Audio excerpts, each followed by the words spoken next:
G'day guys, and welcome back to another Rosh Reviews. Today we are checking out this 2021 Genesis G80, and we're going to find out if this is really a car you should buy and have a bit of interest in, because this is going up against cars like the BMW 5 Series, the Mercedes E-Class, Jaguar XF, Audi A6. It's going up against some big competition, and this car does offer a lot of value. So today in this review, we are going to be going over its specs, covering the interior, taking it out for a drive, launching it, and finding out if you should spend your money on one of these or go with one of the better known Germans. And as always guys, if you would consider hitting that subscribe button and clicking the bell notifications so you do get updated on all our weekly uploads. Now, how does Genesis, a relatively new brand here in Australia, compete with cars such as BMW, Mercedes, Jaguar, Audi? Well, for starters, this particular one has the 3.5 liter twin turbo V6 engine up front. It's all-wheel drive, pushes 279 kilowatts, 530 Newton meters, and will do 0 to 100 in a claimed 5.1 seconds. It's actually very peppy. It is mated to a in-house Genesis 8-speed automatic, and I have to say, this really does feel on the level of, say, a ZF. It is not a dual clutch, but this has very much impressed me in the time I've had it.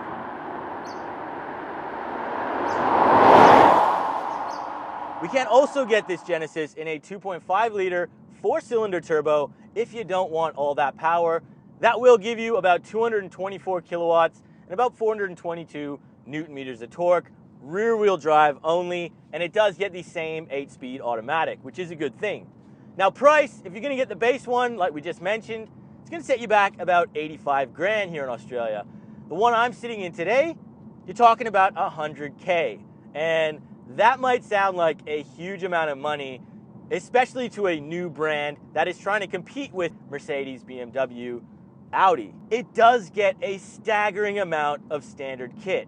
As standard, we get genuine leather and wood trim, a 14.5-inch touchscreen infotainment system, a 12-inch heads-up display, panoramic sunroof, a 21-speaker Lexicon sound system, hands-free boot, wireless phone charging, dual-zone climate, 12-way adjustable seats with heating and cool function, adaptive cruise control, lane keep assist, blind spot monitoring, 360 reverse camera, split digital gauge cluster, and wired Apple CarPlay and Android Auto. And I really do think you should get the luxury pack, bringing this car's total to about $113,000 before on roads. And listing off what you get for the luxury pack now: soft closed doors, a 3D digital instrument cluster, 3-zone climate controls, Napa leather, a suede finished roof lining, 18-way adjustable front seats with massage function. The back seats could also get two 9.2-inch HD media screens, heated seats back there, and an automatic rear sunshade. I really do wish this was a luxury pack I was able to get to test out, because it does really just fine up all the little critiques you would have in having this car go up against a lot of the Germans. And look, we're just in drive and we just step on it here. It's quick. It is quick. It does have this kind of fake sound that does get pumped into the cabin. You can thankfully turn it off. You actually have a level of customization with the sound. You can put it to strong, mid, low. I think I would just turn it off.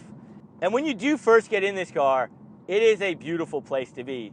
The only thing I would say is a little bit questionable is the steering wheel design. It does look a little bit funky. But when you look at the seats, you know, the quilted leather, the real wood in here, everything you touch in this car has a premium feel. I can't find any hard touch plastics in here. You know, even the controls for where you do your mirrors, it's done in this beautiful kind of aluminum button, and it does just feel very premium. You've got the wood that wraps around you, even comes onto the door side. And this is real wood. It's not fake. You know, I first got in here and I was, is this fake wood? And you feel it, and you can feel the grain. You can smell the wood almost. It's beautiful. And again, to get this level of performance and power, we got a twin turbo V6 up front, remember. To get this in a BMW or a Mercedes, This level of power, you're gonna be talking over $130,000. And even just an entry level 4-cylinder of Mercedes, of BMW, you're gonna be talking almost 100 grand. So you are basically gonna save, you know, a good $20,000, $30,000 depending on how you spec this.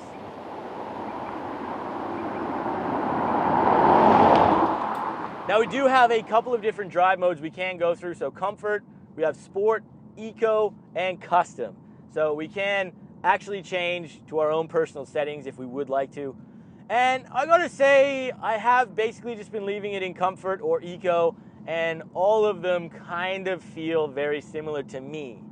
And these do have adaptive dampers, so it will actually use the front cameras to read the road and set the dampening accordingly to how the road condition is ahead. And that is pretty damn impressive. And the dampening is done very well. You don't really hear a whole lot of road noise in this car because everything does have a little bit of texture to it. It's not hard plastic in here. And the great thing about Genesis is that they have tuned the chassis here for the Australian roads. And you know, you can feel that it is quite comfortable.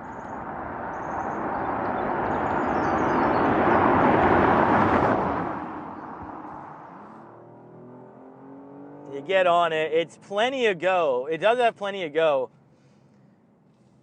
Takes a slight second for it to drop down, and but I gotta say the gearbox is pretty good. And the steering, you know, it's not a sports car this, but for what this is, a big, large sedan, this thing is huge. It does definitely handle the road pretty nicely. Now just going over the exterior of the G80 here, starting off, you gotta talk about this big grille. It is absolutely gigantic. A lot of manufacturers are doing big grills on their cars, especially BMW, but I think the Genesis has done a better job. We have the Genesis logo here. You know, it is kind of very Bentley-esque. You got your daytime running lights here. They have a split design with, you know, they do actually look pretty good in the day and especially at night. Around the corner, we do have the 20-inch wheels. You can get these in a couple of different wheel designs. I'll show you a picture of what they look like. It's got Genesis branded front brakes here. I believe they are 4-pot. And just overall, I do like the style. It's big, it does have presence. The grille is a little bit questionable, but overall, I like the look of this car. The taillights share that very similar split design, and I actually do quite like them, especially at nighttime when you see this thing and all the lights are on. It is pretty spectacular. Twin exhaust back here. One thing I do really appreciate about this car is that when you put it in reverse, the reverse lights actually shine in a pattern facing kind of outwards, and there's 3 distinct lights on each side of the vehicle, and you can actually use that as kind of a guide when you're backing up. You do already have a 360 camera, but if you need a little bit extra assistance, it is nice, and I think that feature should carry through to other vehicles. Now, let us come into the back seats here because this is a pretty premium place to sit. Straight away, this is in a normal seating position. I have got tons of leg room here. I do have another ton of headroom, and these seats are very comfortable. Unfortunately, these ones do not adjust or move. They're not heated either. That is something you would need to spec with the luxury pack. But just have a look at the quilted quality leather here. It's very concaved as well. And you just kind of fall into these seats and they're very comfortable. Even the door sides here, again, you have that wood trim that gets carried through here. Speakers look very premium, and I love this. We have like the world's widest window switch. And I like the fact that all of the switches in here feel special. Like they're metal, you know, even the lock, unlock, the handle, just look very premium. And we do have a manual sunshade for the backseat windows. So you can actually fit 3 people back here. It really is designed for 2, but you do have the ability. And when you drop this down, you know, you get a little bit of a storage cubby. Unfortunately, there is only one USB port. I'm not impressed with that. You do get a pass-through here as well that goes to the trunk, which is good if you've got long items. And then you do have your cup holders here, which piano black. It's the only piano black in this whole interior, so I will forgive them for that. But in general, it is just a really nice back seat, and there's just tons and tons of room in here.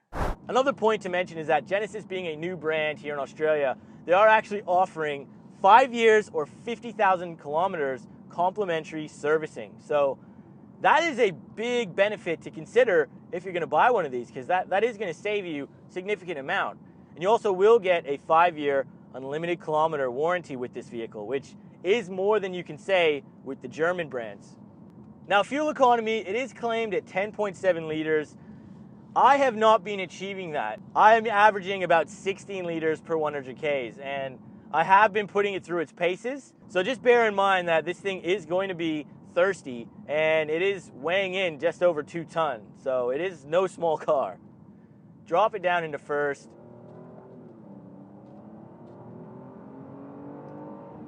It's pretty quick. It does shift reasonably fast. Definitely good enough for what you would be expecting in a vehicle like this. It would have been nice if the exhaust was a little bit more sporty when you had it in sport mode, you know, if it did some crackles out the back. I personally would have appreciated that.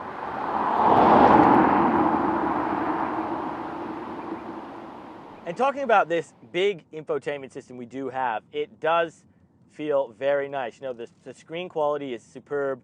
We do have this scroll wheel down here. It is a touchscreen still.